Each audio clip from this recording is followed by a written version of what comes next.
little bit after 9. If everyone, for those who are kind of a bit farther, if I can encourage you to actually try to sit closer to, for example, these two tables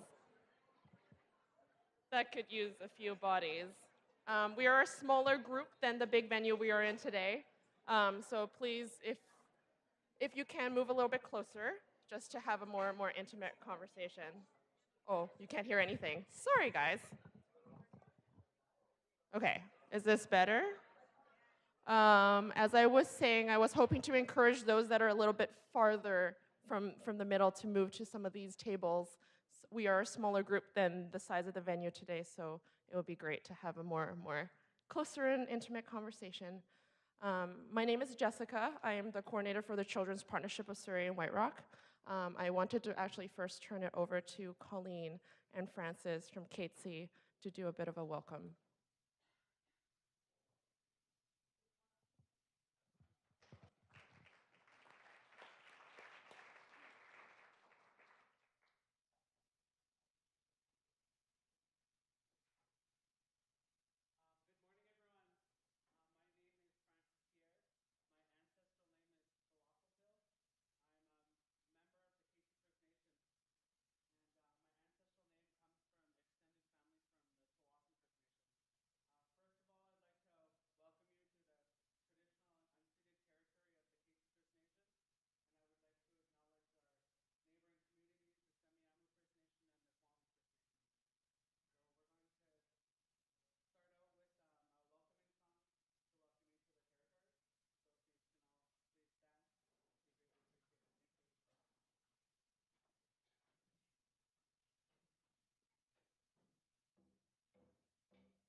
Thank you so much, Colleen and Francis, for sharing your beautiful song with us this morning. I think it really helped welcome us and start the session in a really good way. Um, just wanted to do some housekeeping. There are bathrooms, as some of you may have seen, that are just kind of behind this wall, right past the elevators. There is a resource table that has been set up over there in the far side of the room. There were some Surrey and White Rock children and family resource brochures that has been recently updated. So there are a number of copies that you can take, and there'll be more printed later in April as well. As well, the session today is being recorded. So for colleagues who weren't able to join us today, you'll be able to share with them that hopefully the recording will work. Hopefully the tech will work for us, and there'll be a good recording for them to listen to after. As most of you may or may not know, the Children's Partnership of Surrey-White Rock is hosting the event today, and we're a cross-sector coalition of public and community nonprofit organizations who work together to support the health, well-being, and learning potential of children ages 0 to 12 in our Surrey and White Rock community. And we really wanted to convene this forum today to better understand the latest wave of early development instrument, or the EDI, as we fondly refer to it as, data, and learn about specifically what is happening in our neighborhoods here in Surrey and White Rock, recognizing that there is just such a huge population here in our community. And using this information will help inform our program, policy, and planning work to better support our most vulnerable young people. This morning, you'll get to hear from our colleagues at the Human Early Learning Partnership at UBC. They've graciously come out to present today. And we've also planned an exciting panel of local stakeholders from various organizations who will be able to speak kind of from their unique early years perspectives around how EDI has influenced some of the work that's happening in our community. I don't think our speakers need much introduction. Pippa and Barry are kind of renowned in our early years world, so I will turn it over to the two of them.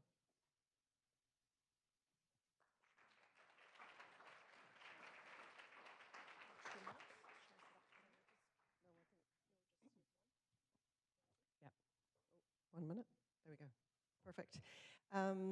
Thank you. It's been a while since we've been down to Surrey, so it's just a pleasure to be here. It's amazing to see as many of you out here as we do, committed to children, working together. So kudos to you guys. So Barry and I are going to tag team here a little bit. We usually interrupt each other, bounce off each other, so just making sure we cover the ground for you. So we'll both be talking as we go through. And the purpose of this morning, this first session, is to really give you a good overview of what we're seeing from the most recent EDI data here in Surrey, and a little bit of unpacking about what those, how we can look at those results most effectively from a planning perspective, and what else we can learn by looking at some of the other information that you have available to you. So we'll hopefully cover that ground. And if we have a little bit of time at the end, we'll take questions, and if not, we're around. So if you have questions, come and stop us or talk to us. I just also want to acknowledge that there's 3 other helpers at the back. Jeremy and Ada and Sally, all from our knowledge translation team. So they're here to listen and absorb a little bit about how this goes, how we can make it more effective, some of the questions you might have, so that we can ensure that we're always doing the best we can to give you the best information. So here we go. So just a little bit, first of all, on HELP. I'm not too sure if everyone in the room is familiar with HELP, but we are an interdisciplinary research unit. We're based at the University of British Columbia School of Population Public Health. Our vision is a vision that we believe we share with most of the partners like yourselves out in community and a number of other organizations, which is that we want to see children thriving, and we want to see them thriving in healthy societies. This is a vision that is really a global vision, if you like, for improving the well-being of children across our province. Our mission in particular is to support children and families through doing really good research and ensuring that we get that research out into the hands of people like yourselves who can make a real difference, who touch the lives of children and families daily. So important just that we see our role as very much in partnership with you, supporting the work that you do. Also want to talk just a little bit about the conceptual framework that we use at HELP, because this embeds everything that we're going to talk about today. And the most important mantra for us is we want to continually dig into that issue of what are the differences that make a difference at every level of children and families' lives. So what we'll talk about a little bit here before we get going is how this sort of interactive model works, what are the contexts in which children spend their time, and what are the influences that we care about when we think about how children are actually doing, because to understand this is really essential to be able to look at data and make sense of it. At HELP, we have 3 major strategic priorities, and they're in the large blue blocks at the in the center of this diagram. And the reason that we put them in the form of those cogs is that they're very deeply connected goals that we have at the Human Early Learning Partnership. The first is a comprehensive human development program of research. That's a program of research that really is about trying to understand what helps children thrive and how we can make a difference in their lives. So, and we'll talk a little bit more about that. The second is building a monitoring system. So we're going to talk today about the EDI, but we have a much bigger vision for a monitoring system that actually covers birth through to school leaving. And I'll talk really briefly about what that system is, because I know some of the parts of that system are beginning to sort of weave their way into life here in Surrey. And the third is knowledge translation. So in our world, that is about being here with you, making meaning of the data that we have in context, in real time with you, so that we see a lens, we see a certain slice of what's going on here in Surrey, but spending time with people talking about it is what's really, really important, making meaning of information. So when we think about the conceptual model that HELP works with, one of the first big contexts that affects children's outcomes, we're going to talk about EDI outcomes today in particular, but one of the most important contexts that actually affects children's outcomes is that broad array of policies, provincial, federal, often regional, municipal as well, that define how children and families live. And we need to remember that often those forces are things that we don't see as obviously, but they have a profound effect on outcomes, children's outcomes. And there's been a lot of work done. You'll all be familiar with some of the work that's been done around family policy here in British Columbia, and certainly across Canada, sort of how we can improve family policy to better support children and families to see the kind of outcomes we want. The second circle that we think about when we think about sort of this idea of context mattering in terms of children's outcomes is this idea that communities matter. And we're going to talk a lot about different EDI outcomes by neighborhood here in Surrey, or community, the small sort of community centers.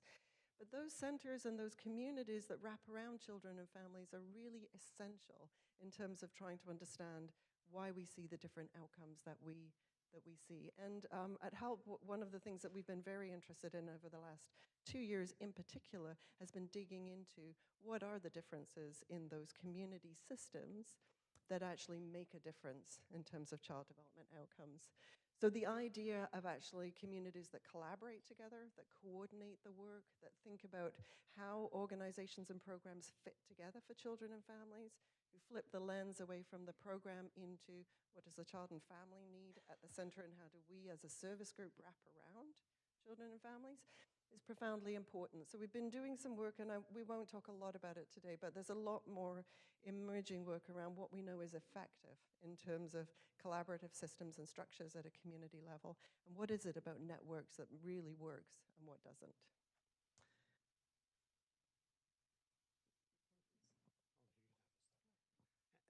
Sorry, and you know, or you may know that in Surrey and South Surrey, there are 2 earlier centers currently amongst the 47 communities that are piloting the idea of trying to create more collaborative, integrated service delivery systems at the community level.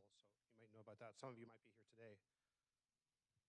Yeah, and part of the work for us has been around actually evaluating the early years center model as a hub model, and what is it that is and isn't working about that in different places in British Columbia. So we won't be sharing a lot of that information today, but it's certainly going to be available to you if it's something that you'd like more of. So in the center of the model, this idea that sort of context gets under the skin and really influences child development outcomes, the idea that actually family really matters, but they're wrapped around by community and they're wrapped around by provincial and federal policy. That schools really matter, and here it says school, but you can read into this sort of childcare and early learning spaces and the kinds of programmatic spaces that children are spending their time in the early years. The interaction they have with social peers is really, really critical. And even in the early years, they're beginning to emerge into those peer networks, and those have a profound influence on development. And then culture.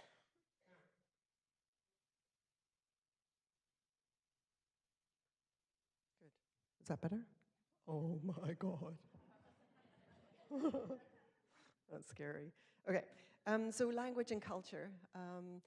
This has been an issue that has particularly emerged for us with our Aboriginal partners.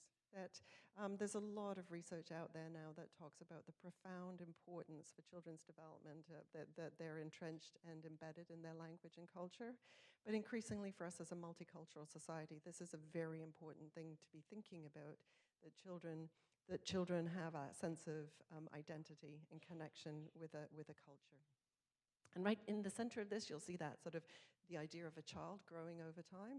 So the notion here is what Clyde Hertzman, who is our founder, always used to talk about here, is biological embedding. All of these environments, these contexts, get under the skin. So when we look at EDI results, what we're interpreting is a range of different influences on children's development over time. And then, of course, they're all interactive, just to make it more complex. So when we think about this model overall, we want to understand the differences that make a difference.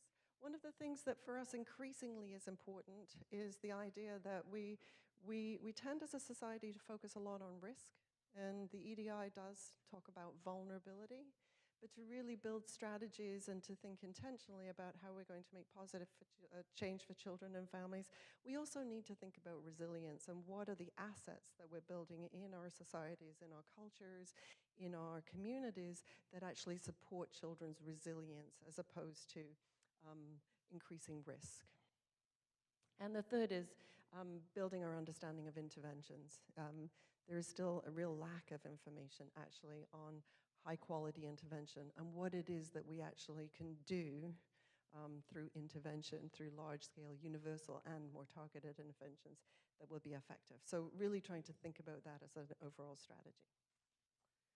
So shifting gears a little bit, before we show you data, I always want to just remind myself and everyone that the data that we show are a lens. They're a way of shining a light on an issue. They're not a solution in and of themselves, and they certainly don't hand us any particular response. What's really important is they help us have a better conversation, ask different questions, ensure that we're working collaboratively together to be able to find better solutions for children and families. So they're an essential part of what we need to do, but talking together and adding other information in is what's really important. So a simplistic model is one that we've often worked with in the past, this idea that if we have data and we analyze it effectively, that we'll suddenly have insights and we'll make a difference in children and families' lives.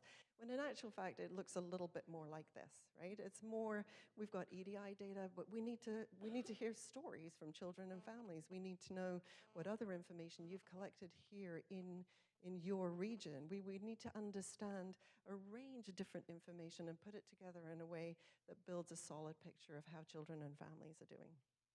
So we're going to shine a light for you, but then through the panel as well, we're going to hear a lot more about how that actually is hitting the ground in Surrey, and I would really encourage further conversation with the data that we're going to show you today as well. So the monitoring system, here it is. We're going to talk about the EDI, which is the red bit right in the middle there. Right there. But before we go there, I'm just going to say a couple of things about some other things that could well be important for you here in Surrey. We're expecting to be gathering MDI data with the school district next year. look at Sally, correct? Good, great. Um, grade 4 and grade 7? Thank you. Thank you. Grade 4 data. So MDI data is a social emotional measure, so it helps us sort of contextualize some of our more academic testing.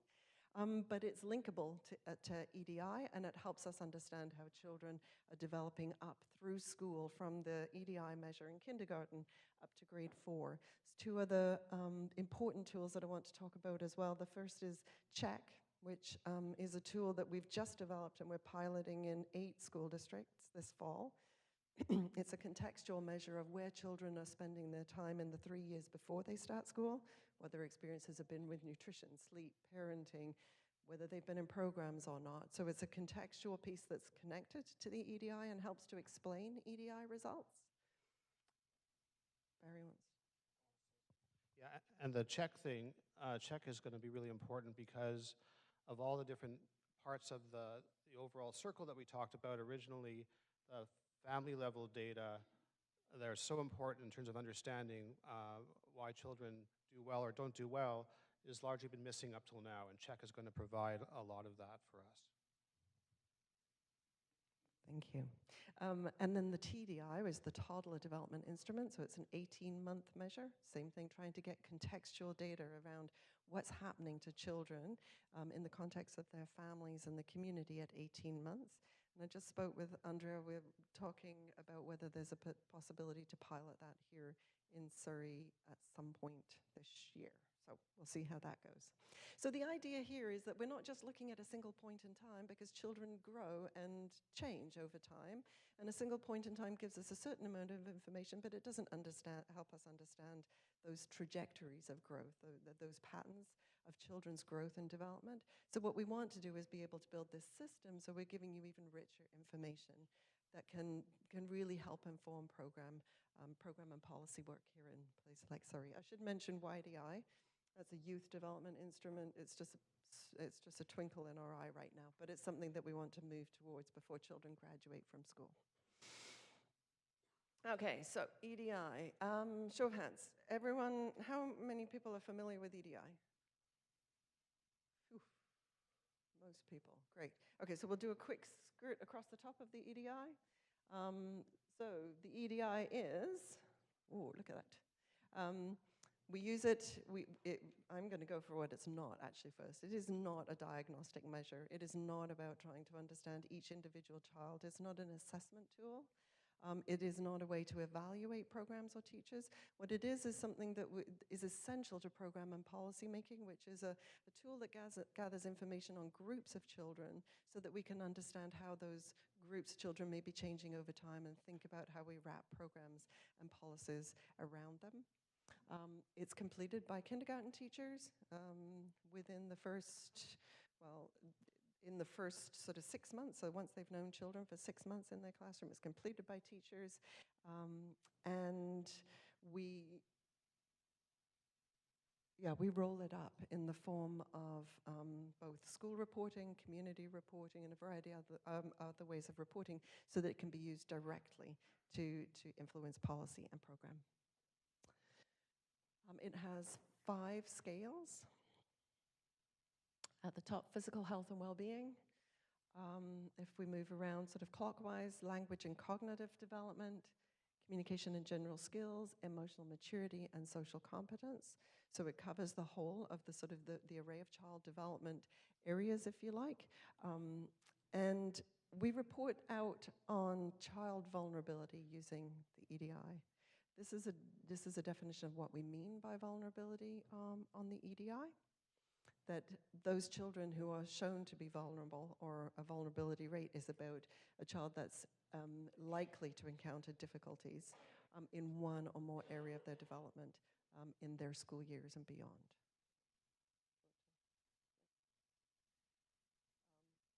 So we have 6 waves of data that we report. You'll see wave 1 on here. We don't report it. It's a benchmark here that we used to be able to ensure that the tool was valid and reliable. So we report on wave 2 to wave 6, so 5 waves of reported data.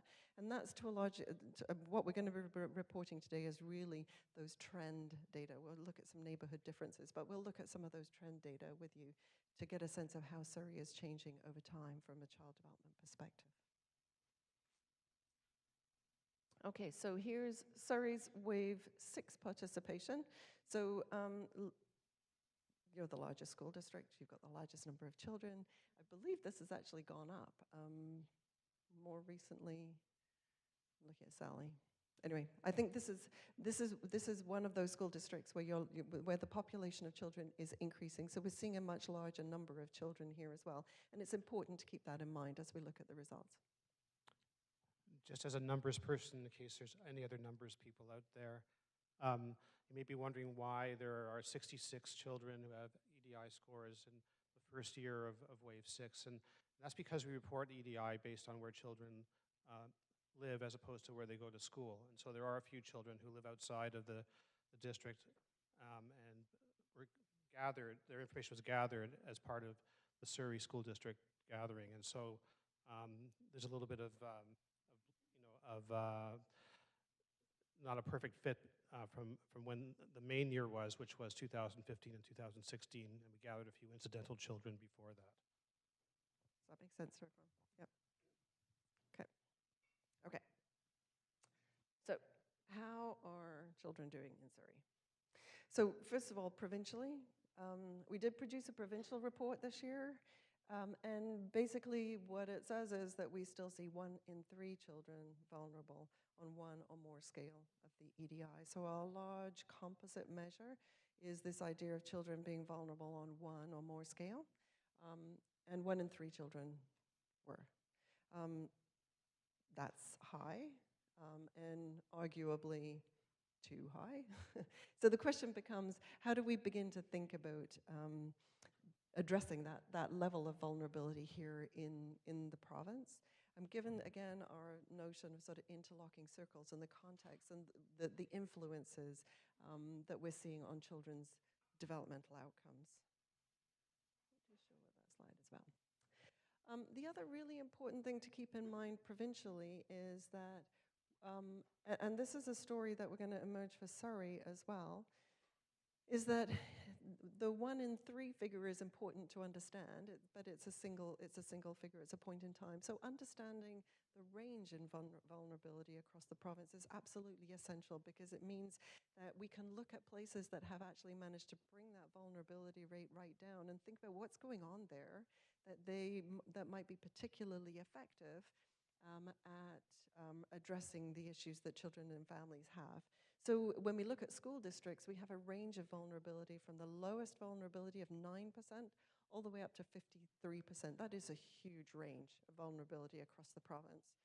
And Clyde would always say, this does not need to be this way. Like, we can do something about this. If we can get it down to 9% in some places, there is no reason why it should be 53% in others. Now, if we go back to our idea of interlocking circles, there are many influences that mean that vulnerability will be higher in some places than others, but that range of 9 to 53% is not necessary, and is something that we should be doing something about.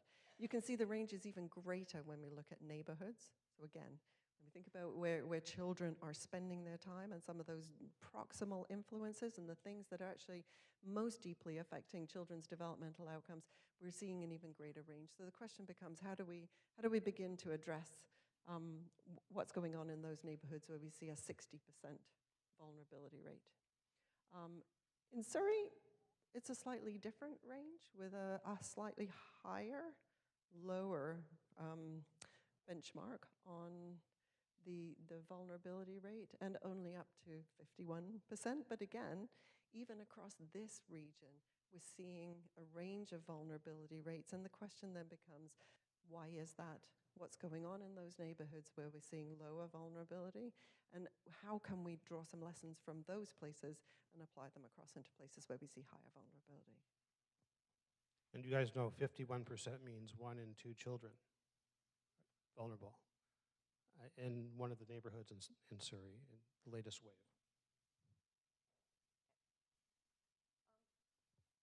This is just a reminder, because often when we think about that range, we'll immediately go to poor is more vulnerable.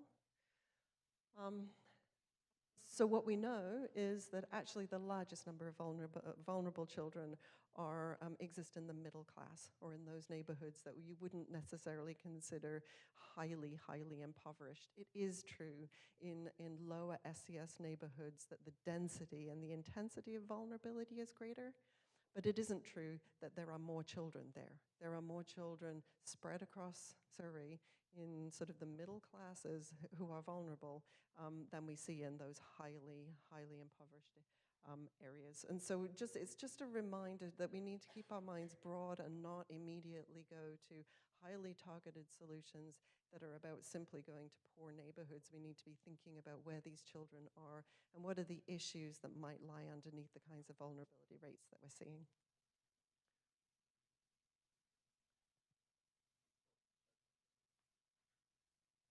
Some numbers. Okay, I just want to just show one slide that tries to put some of the socioeconomic factors into a context in Surrey. And so I'll walk you through this chart here.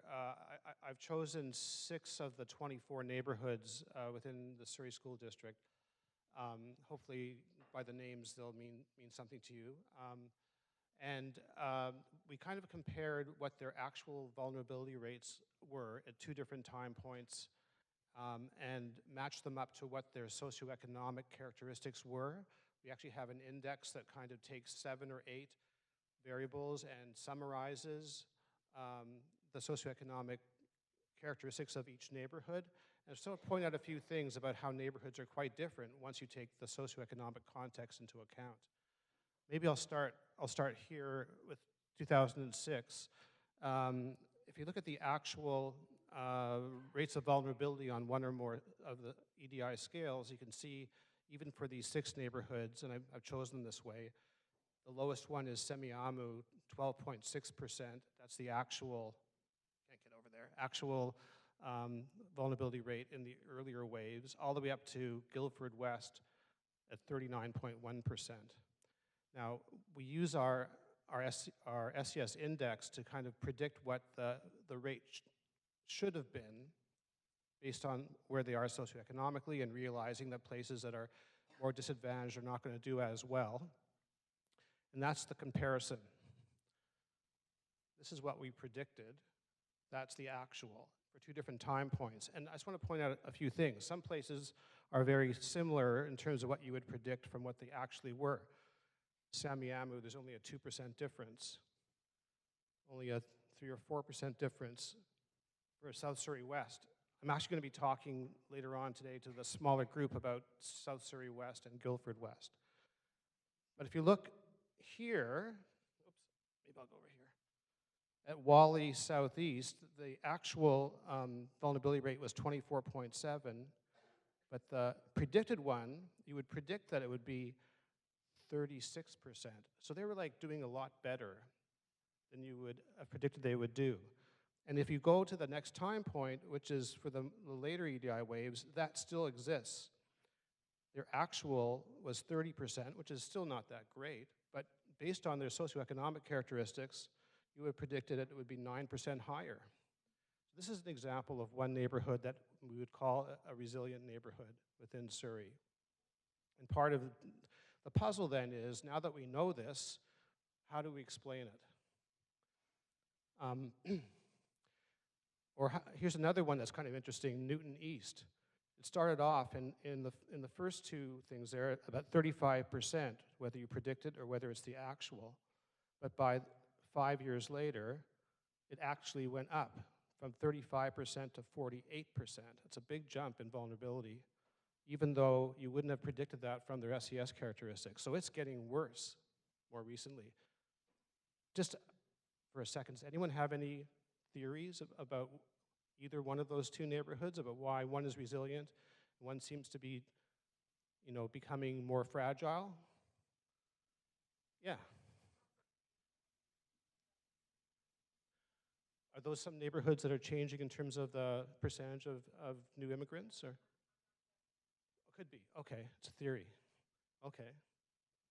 Anyway, this is something. This is food for thought, and the context around how we understand vulnerability rates. By themselves, they don't tell you very much, but when you kind of give the socioeconomic context, you actually explain about 40% of the variability in EDI vulnerability just on SES alone. So that's quite a lot.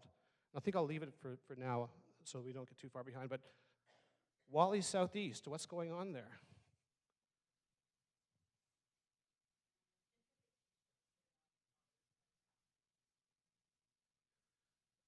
Yeah, yeah. And so, how would that lead to better than expected vulnerability rates?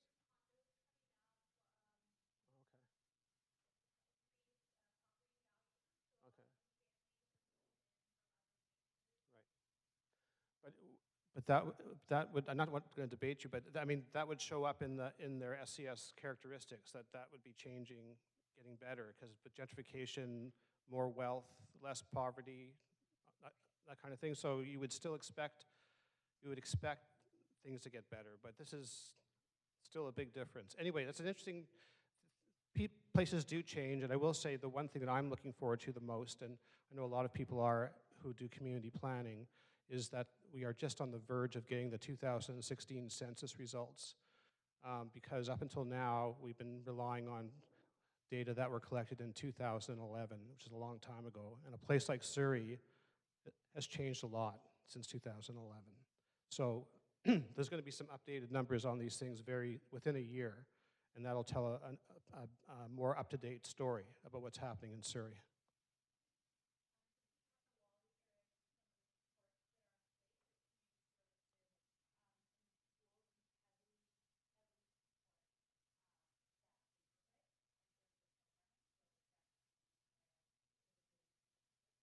Okay, and it actually points out something that I'm going to make a real strong point of later on. When you do vulnerability on one or more scales, it could be any one of the 5 scales. So maybe the programs you're talking about have really improved the language and cognitive scales in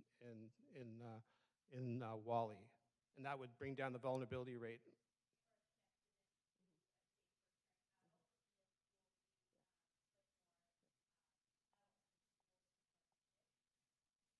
Mhm.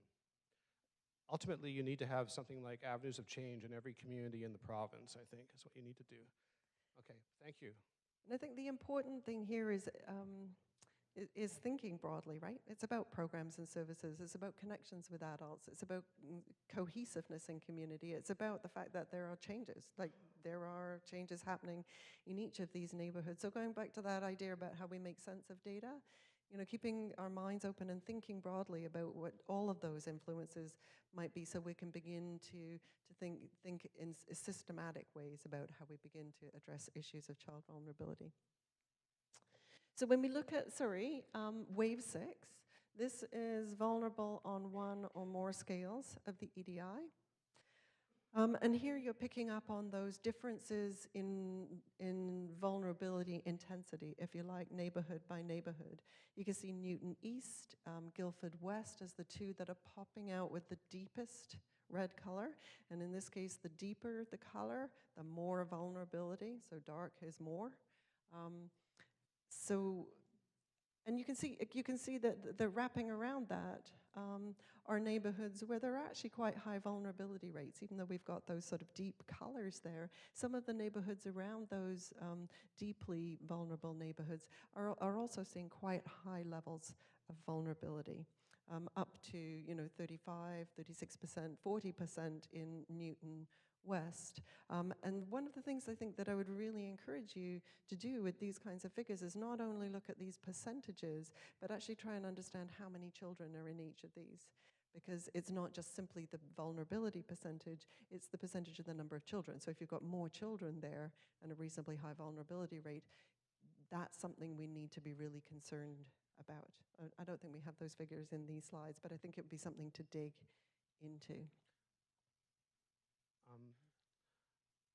Now I've forgotten my point. I wanted just to point out that all of these maps are available on our website. So you don't have to make notes. You can just go to our website and look them up at your leisure. So one of the other things that we try to do is make sure that we also are helping you, when you look at these figures and you think about change over time, that we're really looking at changes that are meaningful. Sometimes with population level data, you can see changes that don't necessarily describe a real meaningful difference in children and families. There's a little bit of sort of data noise, if you like. So we do produce these meaningful change or critical difference maps to give you a sense of where we're seeing really clear differences in vulnerability between 2 points in time. This is Surrey School District, wave 5 to 6, and you'll see 2 neighborhoods in particular popping out as seeing critical difference increases in, actually 4, critical difference increases in vulnerability. So Clayton, Fleetwood, Guildford West and Surrey City Centre.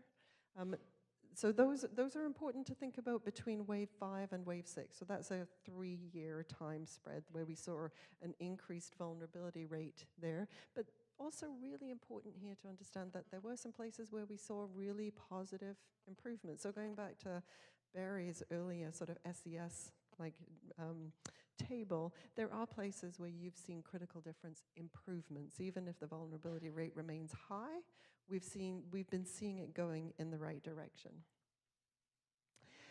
This map is a little bit more, in some ways, of concern. This is wave 2 to wave 6. So this is since we started reporting on EDI data. In the Surrey area, we have not seen any neighborhoods seeing any critical difference improvement in their vulnerability rate. In fact, we've seen the opposite. We've seen more neighborhoods where we're seeing that critical difference increase in vulnerability. So again, an important piece of information to take into account as you interpret the maps. Another way of thinking about these data that help us understand where we're seeing real differences in children's vulnerability rates across the region. Just one thing, you know, Surrey in many ways is kind of a microcosm of the whole province, given how large it is compared to other school districts. So in many ways, this map really kind of is like a provincial map in the sense that from beginning to end, wave 2 to wave 6, what we're seeing is more places that are getting worse, not many that are getting better. But more recently, from wave 5 to wave 6, we're seeing more of a mixed bag. And the vulnerability rate overall in the province is still too high, but it's kind of leveled off in the last couple of waves. Okay, so just a few maps that actually are about each of the scales on the EDI, and the reason that we show these is really to look at neighborhood by neighborhood differences. That's important to understand because we can begin to dig into what's happening in neighborhoods where we're seeing particularly low vulnerability rates, those where we're seeing particularly high, and begin to unpack what's going on so that we can use that in our planning and program work. So when we think this is the vulnerability rate for wave 6 on the physical health and well-being scale, you can see that Wally North seems to be popping out as having a particularly high vulnerability rate in this particular scale, with actually a reasonably low vulnerability rates in many of those other neighborhoods. The other one I'd sort of point out is Newton East, but some really positive things happening in places like Rosemary, Clayton, which was popping out as a critical difference vulnerability area, with vulnerability going up, actually on the physical health and well-being, not seeming to be as vulnerable as some of the other neighborhoods in Surrey. If we look at social competence, so again, wave 6 data, social competence scale, again, you're looking at that distribution between neighborhoods. And on the social competence scale, a slightly different pattern in terms of where we're paying attention to neighborhood differences. And in particular here, looking more towards Guildford West, the Wally North sort of area as being an area where we need to be concerned about some of the social competence issues going on. Stop me, Barry, if you're seeing anything else. I was going to just draw attention to the fact that if you want to put this in an overall school district context, we compare the school district with the province on each of these maps too.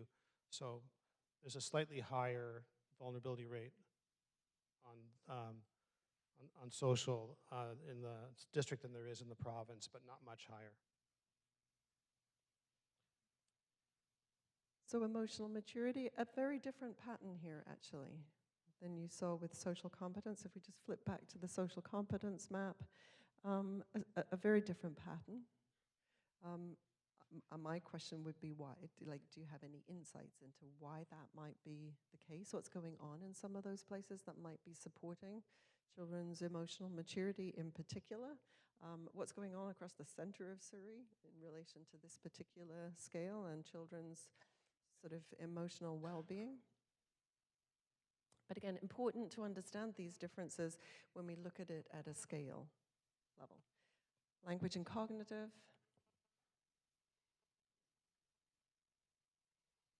It's kind of a north to south kind of gradient there, it looks like.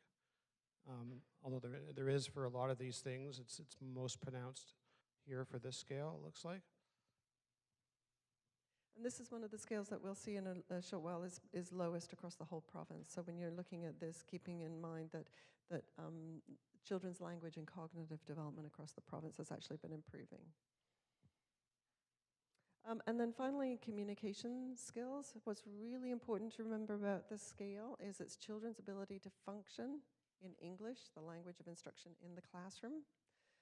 It does pick up on English language learners and vulnerability around that dynamic in particular as children start school. What we do know is that children who start school as sort of with English not as their first language, they tend to improve pretty quickly, and so this one sort of resolves once they hit the school system. But it is important to pick it up here. What you'll see when we look at your trend figures in relation to the province is that this is, and this will not be a surprise to you, this is an area of heightened vulnerability in Surrey relative to some of the other domains, and definitely looks different here than it does in some of the more rural parts of British Columbia. But you can probably, I mean, I'm sure as you look at this map, you'll get a sense of, as you're looking at it, some of these issues that we were talking about earlier in terms of mobility, families moving in, new immigrant families, and where they're tending to settle.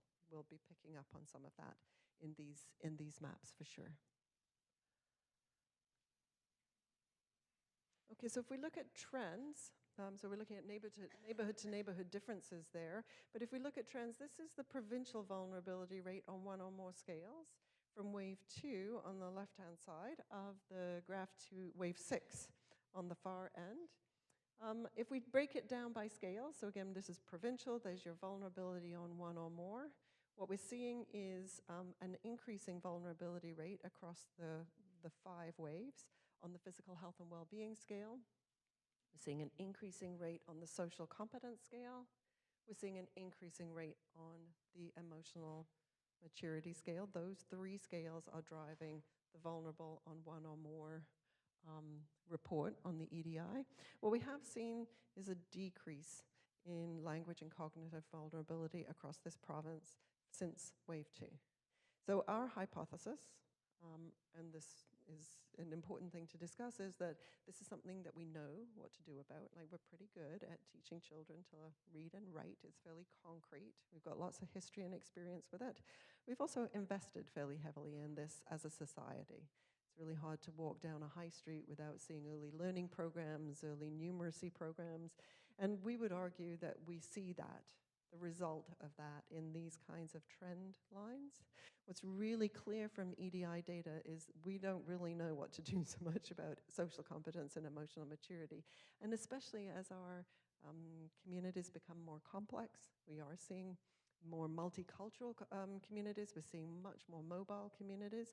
This issue of how we support social and emotional well-being in children, I think, is a really important one for us to grapple with. Just for a little international context on the language and cognitive scale, it's gotten so low in Australia now that they're thinking of dropping it because everybody's doing just fine. I guess they're doing a lot there in terms of programs and services to get the early literacy and numeracy down for everybody. And there's communication skills for the province. And just hold on to that thought when we look at some of the Surrey data. So when we look at Surrey, the hard line There's your school district line in terms of your vulnerability rate on one or more scales of the EDI. There's a little blip in wave 3, but otherwise it looks very similar to the provincial trend, which is somewhat upwards.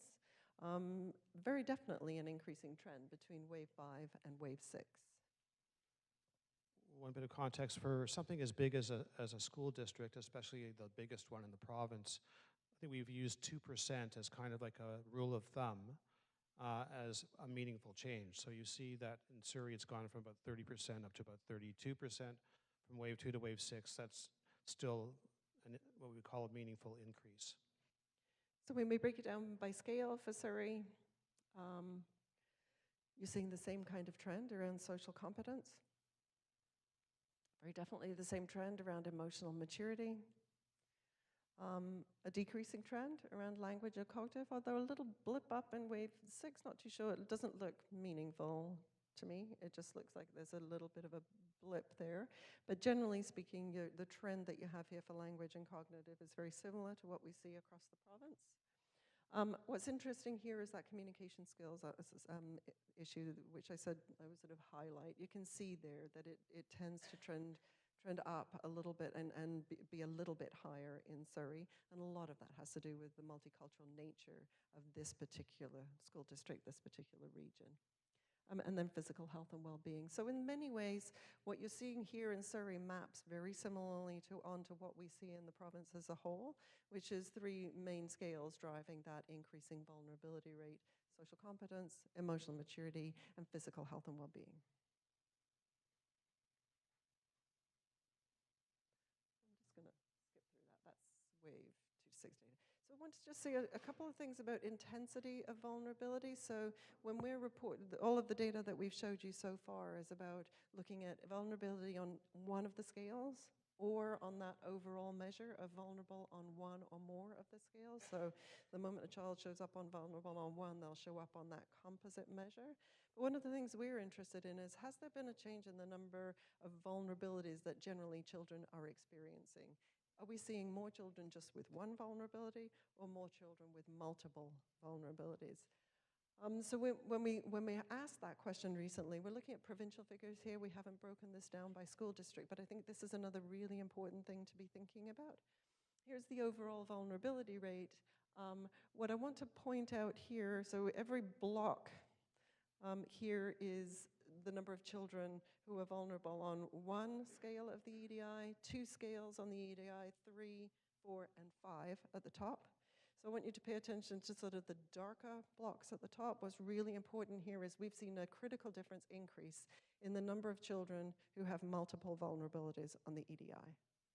So when we think about the fact that the trend in vulnerability is going up, the majority of that is actually children who have multiple vulnerabilities rather than one. In fact, if you look at the bottom line, it's remained fairly static over time. In fact, wave 6, 13.6, is almost the same as 13.8.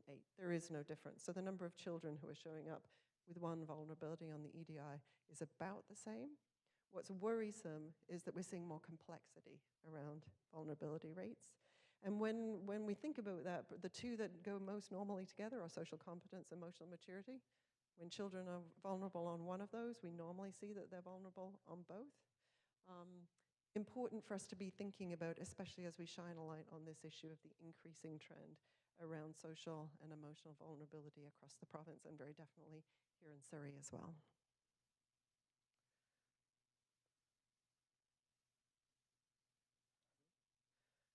We don't have very long.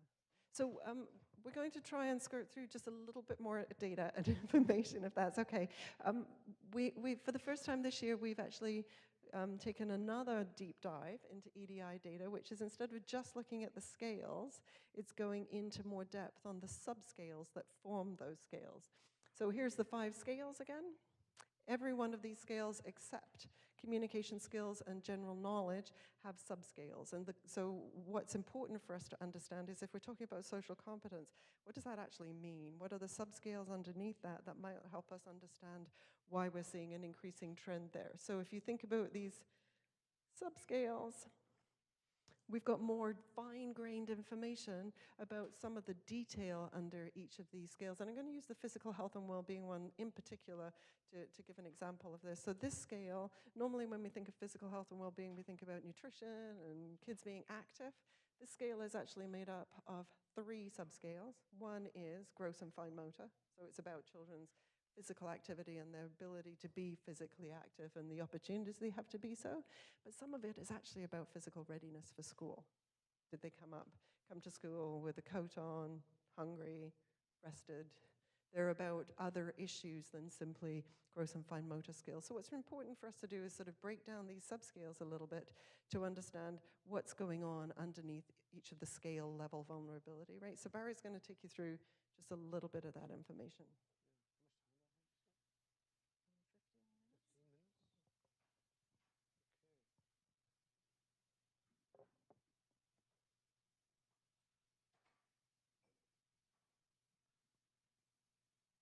Okay, so here's the way to think of it, okay? Kind of historically. You know, at one time, all we ever reported for all of the different neighborhoods and the school districts in BC was the overall vulnerability rate.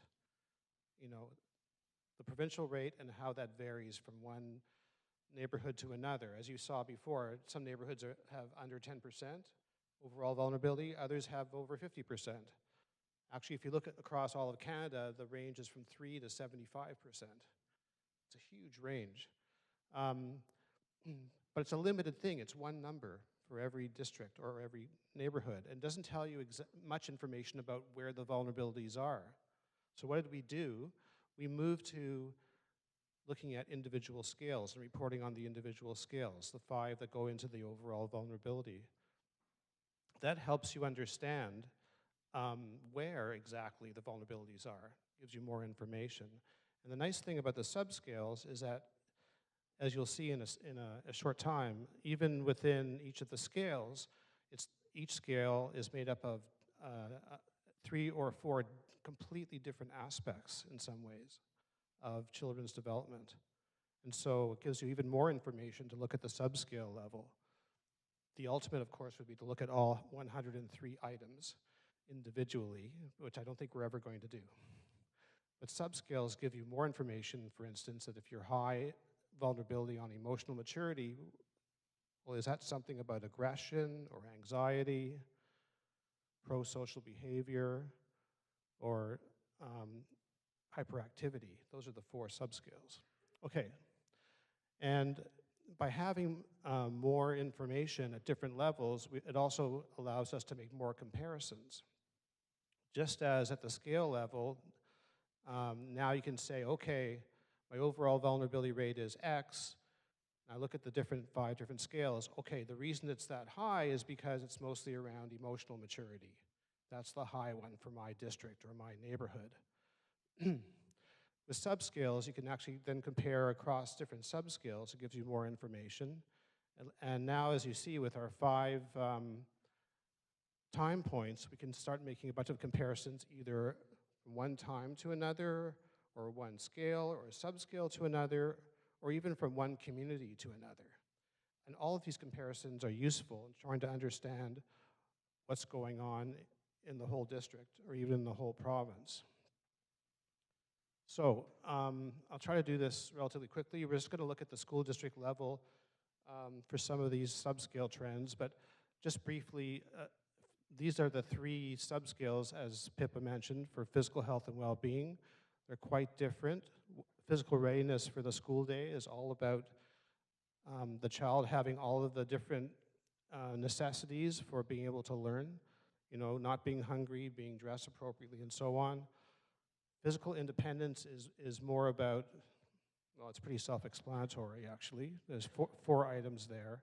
And then the last of the subscales is gross and fine motor skills with 5 items. I just want to mention one thing that will come into play here for subscales.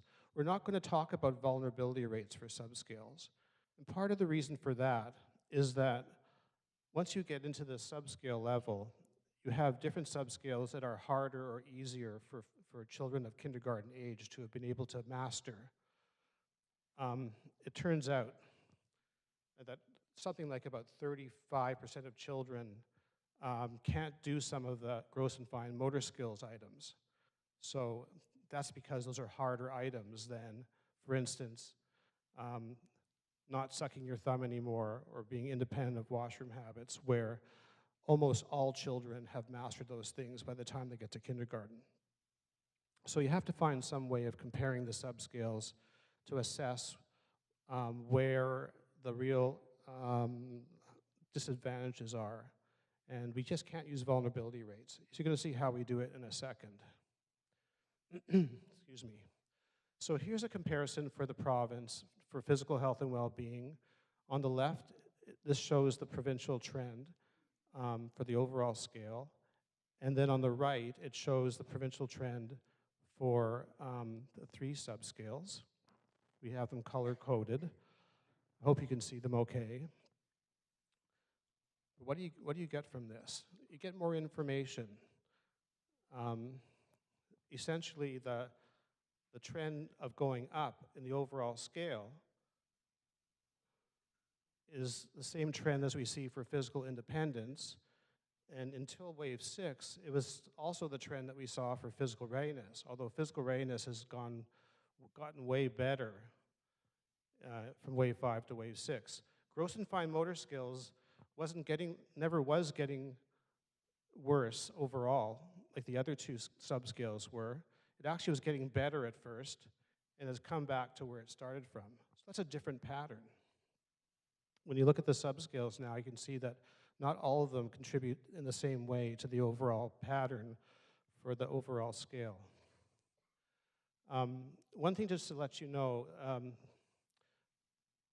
for scales we use percent vulnerable. For subscales, as I mentioned before, we have to standardize them in some way so that they are kind of on the same overall scale. And the numbers go from more positive up to more negative, which is a bit unusual. But that's to make it consistent with vulnerability rates where the higher means worse. So as for all the subscales, a trend of going up means things are getting worse, and a trend of going down means things are getting better. Sorry, I just wanted to sort of highlight a bit of a take-home message from this slide for you. And probably, for me, one of the biggest take-home messages from this slide is that, similar to language and cognitive, we seem to be doing a reasonable job of gross and fine motor with children in this province. And I think we have seen a lot of attention being paid to children's physical activity. Again, a lot of programming, a lot of attention. We live in a beautiful province. Kids tend to be outside and moving around a lot. The major drivers here behind the vulnerability rate on physical health and well-being have to do actually with contextual factors that are about children's home environment and how they're coming into school at the beginning of the day. So we think about whether they're well-clothed, well-rested, those sorts of things. So it's really important to be thinking about this difference, because often we'll leap to, oh, physical health and well-being, we need to put another active kids gym program in. Well, if you dig into these data a little bit, suggests that maybe that's not the solution that we're looking for. We need to be concerned with some other things as well. There's a bit of a strange blip going on in the last year of the physical readiness for school. We're not too sure what that's about. But again, I'm thinking about trends. Just keeping that in mind when you look at these data is really important. Yeah, it is actually quite alarming until wave 6 that these items about physical readiness were getting so much worse so quickly. These are actually huge differences from one time to another. Especially at a provincial level. So here's what the same physical health and well-being scale looks like for School District 36, for Surrey. We still have this increasing trend over time in the overall scale, and that is similarly to the whole province, again, Surrey being a microcosm of the whole province. Physical readiness for the school day and also physical independence have been climbing over time, getting a little worse. But also, here, I guess I'll look at this one. The rate of change of getting worse has been slower for gross and fine motor skills. So most of the the scores that are worse are still on the independence and readiness, not on the gross and fine motor skills. So for Surrey, the message here is the same message, right? That the major drivers here are not as clearly about gross and fine motor. We need to be thinking broadly about the subscales here and where we're picking up on things that may be driving a vulnerability rate that have to do with contextual things that actually have to do with families and how we support families and how children are leaving the home in the morning.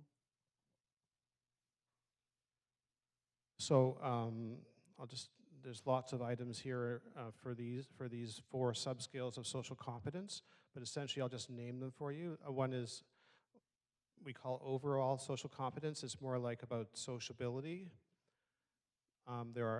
Next one is respect and responsibility. It has to do with following rules and being respectful of things. Approaches to learning, which is about being ready to learn in the sense of being able to work independently, follow instructions, and so on. And the last one is about how curious children are and eager to do new things. Again, the overall social competence scale mashes all of these things together into one overall thing. And the pattern for each of these 4 subskills is not necessarily going to be the same. So let's see, what does it look like? Well, lo and behold, it's true.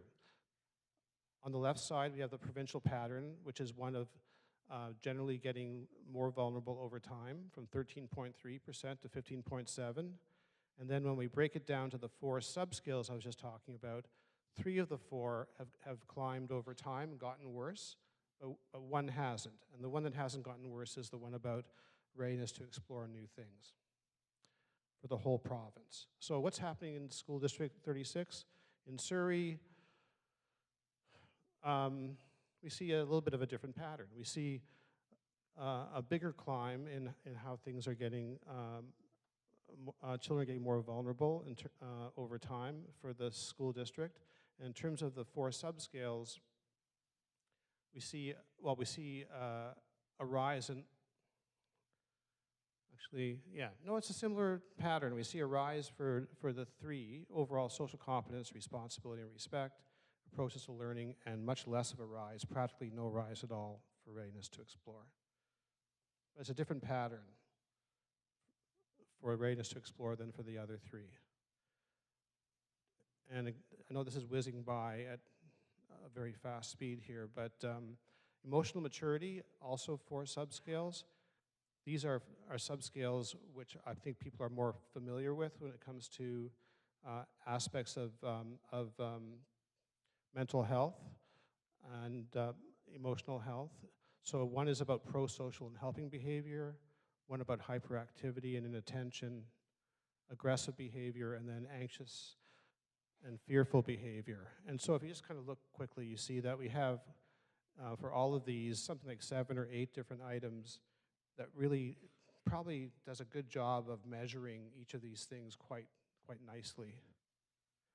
Now, we know for the province that this has been getting steadily worse over time, from 11.9% up to 16.1%, from wave 2 to wave 6. Again, though, once you break it down by subscale, the patterns are a little bit different. What you see here is the one that's gotten worse the fastest is this one here, which is aggressive behavior. The anxious and fearful behavior and hyperactivity have both also gotten worse over time, but the one about pro-social and helping behavior is actually quite different. It actually got worse for a while and then has come back down to where it started. So we haven't really seen any long-term trends, but again, quite a bit jump from wave 2 to 3 and then coming back down again from waves 4, 5, and 6. The key here is that it gives you more information. We have this information for every neighborhood in the province. That's the key. So every neighborhood can figure out what's going on in their particular neighborhood. But here I'm just showing you the school district scores. This is for your school district. We have this rise that we've seen for the whole province. And when you look at the 4 subscales, Well, you see something quite similar, but not as pronounced. You see aggressive behavior going up steadily. Sorry, it's a very light line. Something like at the school district level of a 0.05 difference over time would be something worth talking about. We see for anxious and for hyperactive behaviors, those things have been getting worse, just as they have in the province, but more lately, the last couple of waves, and we see pro-social behavior showing the same trend of not really changing over time, but getting worse and then coming back to the baseline. Last one. Barry, just a couple of reflections on the emotional maturity and social competence scales for Surrey in particular. When we look at the provincial rates, you are seeing a fair divergence and some clear drivers in those subscales of the vulnerability rate for the scale as a whole. It was looking, if you go back to the provincial map for this one, the provincial, you can see here that there's a very clear sense of provincially some of those subscales being more important in terms of driving the scale level vulnerability rate. When we look at Surrey, what's not clear is that any one of those in particular is, that it's a much more sort of complex pattern, if you like, of many of those subscales all contributing to the increased vulnerability rate. So I think my take-home message is focusing on one of them, one of those subscales as a particular emphasis, probably not so important here. Thinking about the scale, right? The importance of social competence and emotional maturity in Surrey is going to be a better way to think about that. And how is that being supported or not, both within families and within the community? How are you doing so far? You okay? Okay. One thing I do want to point out, and it's because it's not obvious, and for those of you who've ever tried to show something with a graph or a chart, one thing you'll notice here is that this chart on the right here goes from minus 0.6 at the top down to plus 0.6 at the bottom. And we don't use a lot of that range for this. And so part of the reason it looks so squished together is that we have quite a large range in terms of the chart. Why is the range so big? If we just gone from minus 0.2 to plus 0.2, those differences would look bigger. But we use minus 0.6 and plus 0.6 for Surrey because at the neighborhood level, there are some neighborhoods that are up there and down there. So it's putting it all on the same scale. At the school district level, these differences are going to be washed out. All the better neighborhoods, if you want to call them better, and all the worst neighborhoods are going to be averaged out, so that you end up with something that's kind of in the middle. But remember I said 0.05 of a difference at the school district level is enough to be meaningful to talk about. Don't forget that. Okay, last one is language and cognitive development. Also has 4 scales. These are 4 scales that probably are more highly intercorrelated than, say, the 4 emotional maturity scales are, which are about different aspects. So there's 2 literacy subscales, basic and advanced. There's one on numeracy, and there's one on essentially children's interest in these things. Altogether, there's 26 items in 4 subscales. And as we've seen provincially already, this is the one scale where we've seen the vulnerability rates go down over time. And if you look at on the right side, for the 4 subscales, they've also all been going down generally over time. So they've all been getting better. Whatever things that the people have been doing to make children less vulnerable or better adept at language and cognitive development seems to be working on everything at the same time. Maybe slightly less of a trend for numeracy than for literacy. Okay, what's happening in Surrey? It's a little bit different. We do see it going down a little bit, but then coming up again. I would say Surrey has less of a downward trend on all of these things than we see for the province as a whole. Still not going in a bad direction, but it's it's been more mixed. I think there have been some more modest gains than we see for the province as a whole. Okay. And that's it, because all we have left is communication skills and general knowledge, which is the one that talks about being able to communicate well in English for a large bit, and that does have an effect on Surrey, which has such a large language, a large number of people who, for whom, say, English is not their first language. There are no subscales for this one, but here's the trend for Surrey School District, which is to be a little higher than the province as a whole. And I think I'll leave it at that. Thank you very much.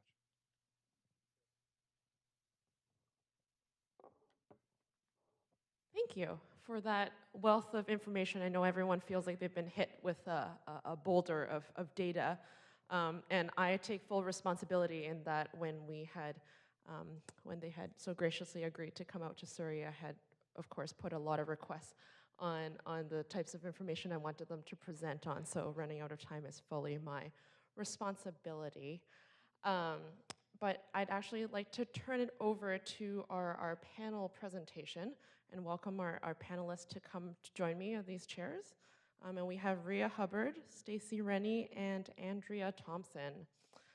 They were selected as they represent kind of very different perspectives and lenses of how EDI data has played a role in how it influences the projects and early years programming you see in our Surrey community. Pippa will be moderating our conversation, and there'll be opportunity to ask questions towards the end. I will do something about that.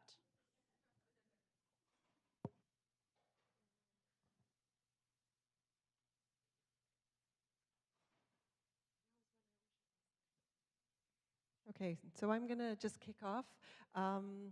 So the idea here is really to try and contextualize the data that we've provided you in the first hour this morning. So I said earlier in the presentation that data is one lens onto what's going on in the neighborhoods of Surrey. And so I think the purpose of the panel here is to try and really dig this into direct and meaningful experience here in Surrey. So I'm just going to give a couple of sort of large-scale a bit of a framework for the presenters. Each of the panelists will actually then speak about their own experience in how they've seen EDI data being used in their worlds effectively, and then we'll open it up for questions and discussion, and it would be great to hear from you in terms of some of the things that you're thinking about given what we covered in the morning. So I think the 5 key things that as using a framework to try and sort of guide or hold together each of the presentations that you're going to hear. The first is the importance of EDI in providing new insights. It provides a way of understanding the world in a slightly different way. It helps us understand trends and changes in children's development. It helps us understand differences between neighborhoods. And you'll hear some of the panelists talk about how they've used EDI in that way to be able to make sense of what they're doing within different neighborhoods in Surrey. The second thing that's really important that we tried to emerge this morning is this idea of using other information alongside the EDI. The EDI is useful, but only when contextualized with stories from community, with data that you gather here in Surrey. And so making sure that it's data that's enriched and circulated with other kinds of information. Particularly understanding children's assets as well. I think someone mentioned the idea of programs and services at some point. Understanding what is available to children to buffer and provide sort of some support around resilience, as well as what are the risks in the different neighborhoods that we see. The third theme that we tried to emerge this morning, but you'll hear more about from the panelists, is the idea that we need to seek solutions that go beyond simple programmatic solutions. That often we tend to move into a place where programs, they're easy for us. We want to design more programs. It's a way, the way we think about the world and supporting children and families. But yet, some of the solutions are around how we work together more effectively, the kinds of collaborative structures we have, the networks that we're putting in places in communities. And they're about more systematic ways in which we support children and families. So some of what you'll hear from the panelists is around that. So the critical importance of collaborative and networked solutions to make better use of the resources that we have is essential. And then finally, the idea that a lot of the information, EDI data, but also the other information that you put around it is really critically important to be actively used when we think about programs, services, investment, policy, a broad range of decision making that affects the lives of children and families. So there's a bit of a framework for the kinds of themes that you're going to hear from each of the panelists. So each of them has 5, 6 minutes to speak. And I'm going to try and keep time. I'll give you a little warning when we're ready. And then we'll open it up for some conversation and questions. Yes?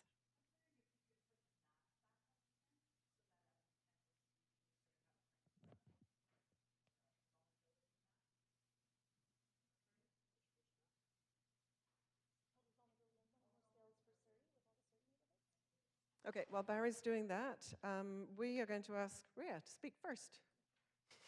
Good morning. My name's Rhea Hubbard. I am the Director of Youth and Family Programs for Alexandra Neighborhood House. Most of our service provision is in South Surrey-White Rock area, although it's really important to us as an agency to know and support other agencies within Surrey on the broad scale as well. So we provide childcare services at our Kensington Prairie location as well as our Crescent Beach location.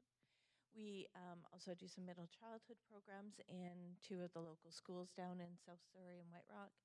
We provide family drop-in programs, parent education programs, and we also host the provincial Early Years Center for South Surrey and White Rock. So we try to do a lot of collaboration within the community. And the EDI is one of the tools that we use to do a lot of that work as well. When I'm going in or I'm working with the children and families in our programs, I'm often driving through communities on a daily basis. So to understand what's happening in the neighborhoods and understanding what's happening with the EDI has been really helped us to put some of the puzzle pieces together.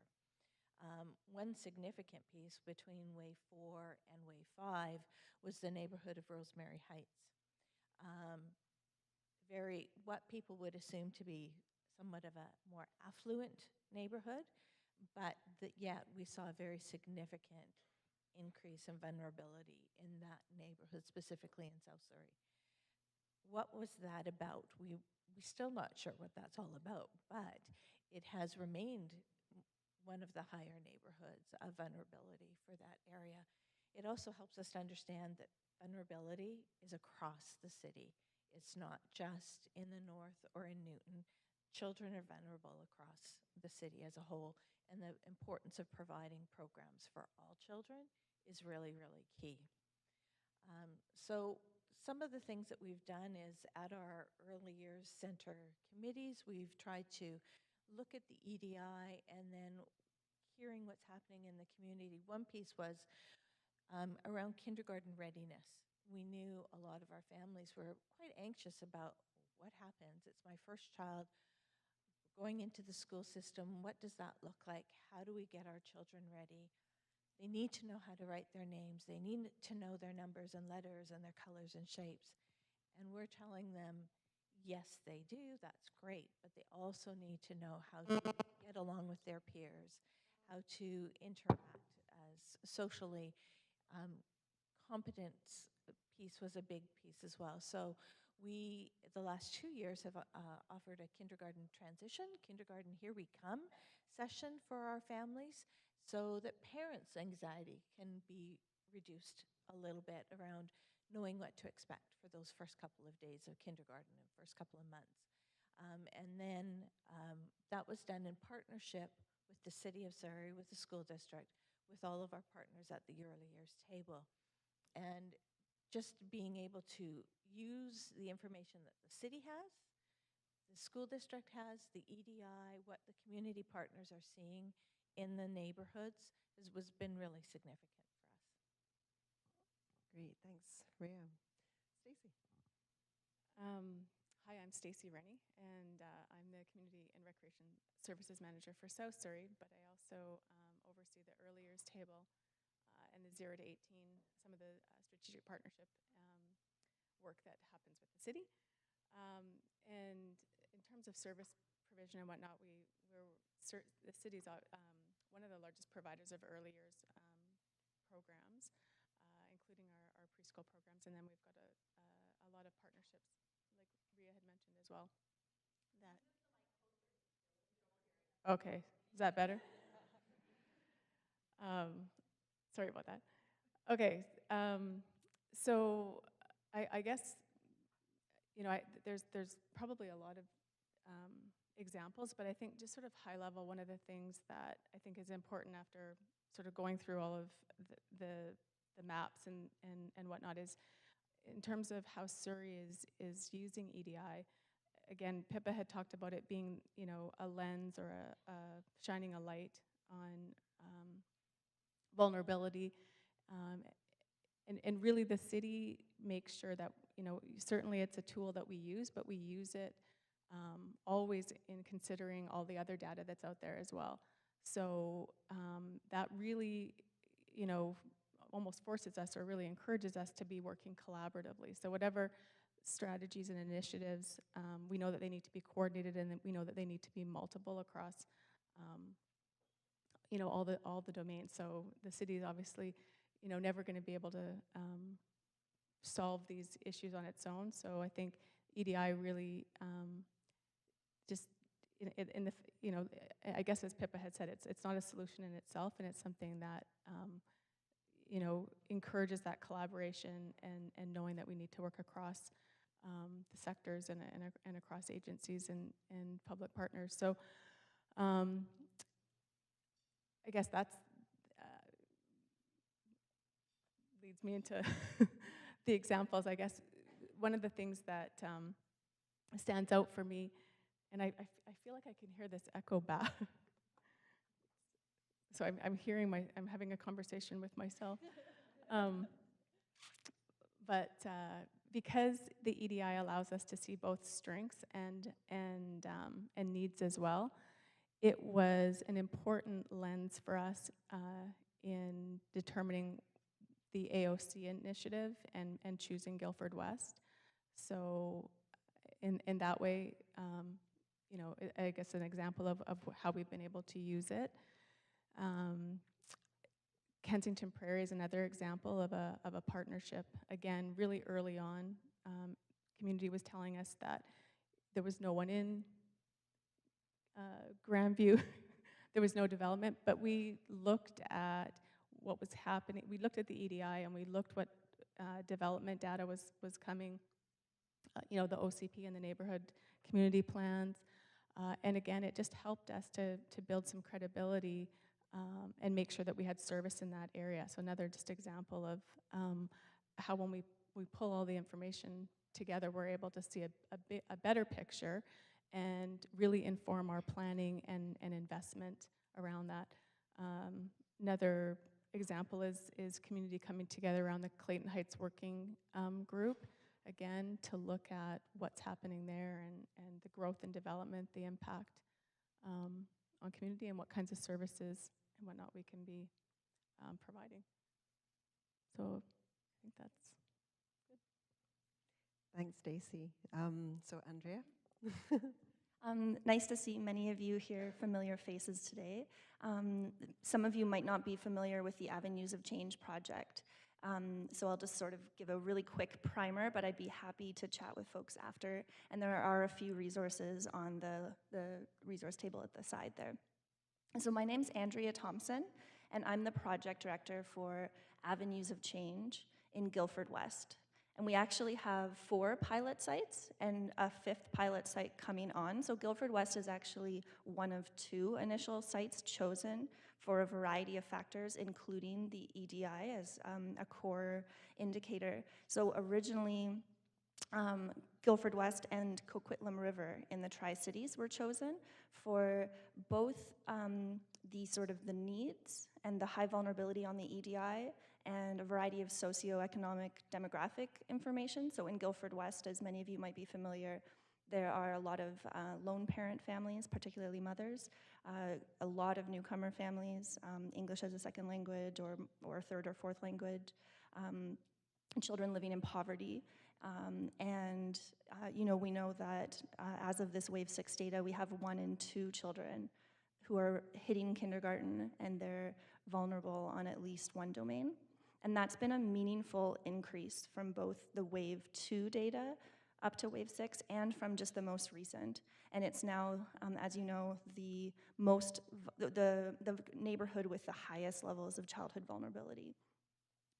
So one of the reasons that Avenues of Change really came to be was the understanding that children thrive when their neighborhoods thrive. And it's a project that's not about delivering more service, because we know that there are amazing programs in Surrey and some incredible work providing services and supports to families with young children. But we know that we're not significantly moving the dial on reducing children's vulnerability with those services and supports alone. So we're really trying to supplement that incredibly important work by looking at some of the underlying systemic conditions in which young children and families are living in Guildford West. And so this began with a community consultation phase once the neighborhood was chosen, and then we've been trying to implement some innovative strategies to address a variety of those kind of more root causes. And I think one of our ideals is that ultimately the EDI would actually go down. The levels of vulnerability would go down. And there has been some concern, I understand from the beginning, before I even came on board, that if we choose Guildford West, we may not ever see much of a decrease based on the work we do in the neighborhood because it's such a transient neighborhood. I know that was a bit of a concern early on. And so I guess one response to that is that we're trying to make it a neighborhood where families actually want to stay. So it is sort of a landing point, I think, for a lot of newcomers, refugees and immigrants. And sometimes then they're moving on to other neighborhoods, and we're trying to make it a place where there's a greater sense of belonging through increased social connectedness and also through an enhancement to the institutional environment. So we're integrating services better and we're having partners show up and work together differently. And I guess I just want to make a couple of comments then about our EDI results. So there's been some speculation about the increase in vulnerability, that the rise could perhaps be attributed to the large influx of refugees, particularly Syrian refugees this last year. And I recognize there's perhaps some logic to that on, in particular, the communication domain with regards to that being an English language, featured indicator. But I think I want to say that I have heard this kind of from multiple people, and it might be radical to say this, but I think at its best, that's perhaps a lazy analysis, and at its worst, it's perhaps a bit dangerous.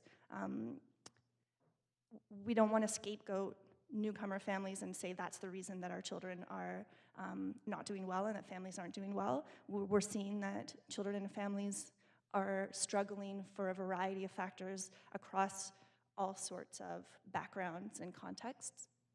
So I think we need to recognize, I remember Clyde sort of sharing early on about it's important to not use the EDI and make a lot of hypotheses from that without supplementing it with a lot of other contextual data. And one thing we're really trying to do with the Avenues of Change project is apply our learning and make sense of some of the population level data that we have at our disposal to make better sense of what's happening for children and families and therefore better meet their needs, not just based on anecdotes and what we can see from our work, but really based on some good quality data that each of us in our own agencies often have a piece of, but we don't always come together.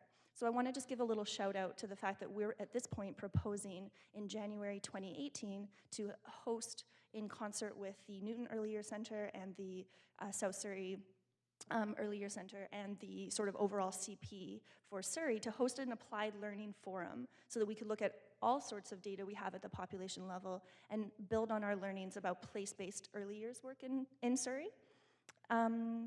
And I think, just for you to know that we are looking at piloting, we're proposing to pilot the TDI in the fall of 2017, and also looking, and so that would be with support from Fraser Health Authority and a variety of service providers, and then also looking at perhaps introducing the check instrument in the fall of 2018, with some support from the school district around that, and certainly a lot of steps we still need to take to move that forward. But we've certainly, vulnerability, but also strength and assets. And one piece that we're looking at incorporating in our mental health work moving forward this coming year is this piece around resiliency and how we can actually screen for that among children and families, and we can promote that in some pretty evidence-based ways. And I feel like I have so much I want to say. I should probably wrap it up soon. But yeah, I guess just to sort of in summation, it is disheartening to see that our young children and our young children in Guildford West are reaching kindergarten facing immense challenges, and our work is sort of even more pressing than ever before. This vision we have for young children and the way that we're coming together. So we certainly have our work cut out for us moving forward. Thank you, Andrea. I'm going to open it up for questions straight away. Is there anyone who's got an immediate pressing question for one of the panelists? Yeah.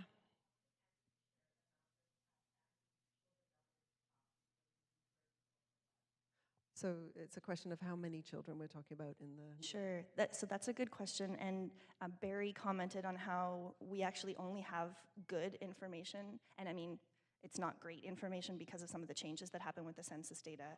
I won't get into the politics of that, but in 2011, we know that in Guildford West, we just have children 0 to 5. We can't break it down to 0 to 6, but we know that 0 to 5, we have 1,200 young children 0 to 5 in Guildford West as of 2011 census data. So we're looking forward to having the 2016 data. So we can say it's